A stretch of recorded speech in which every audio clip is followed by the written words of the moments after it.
If you're like my friend who wants to learn the difference between a savings and a CD account, let me show you what the cheat sheet I made. So I wrote this up for them and it's pretty easy to follow. It stores money usually for emergencies and is highly liquid, meaning that it's easy to take your cash out of it at any time. There's different types of savings accounts. The one most people are familiar with is this one. I cannot say it. It's a tongue twister. Traditional savings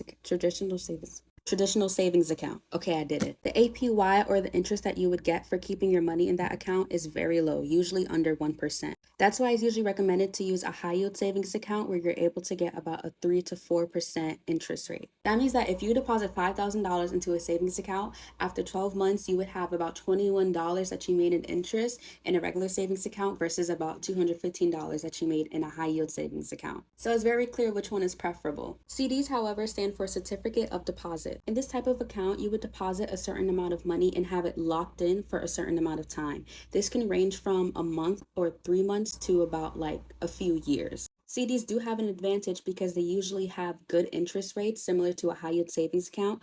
The biggest con to a CD is that your money is locked up for the amount of time that you agreed on. So if you have a CD paying about a 4% interest rate for 3 months and you need that money by the second month and you take it out, you're going to face a penalty. The penalty is not jail time or anything. It's usually like a fee that you have to pay. For most people, I would just recommend a high yield savings account. That's just my preference. To open a high yield savings account or a CD is very simple. Plenty of websites will pop up and then you could choose the one that you want to move forward with.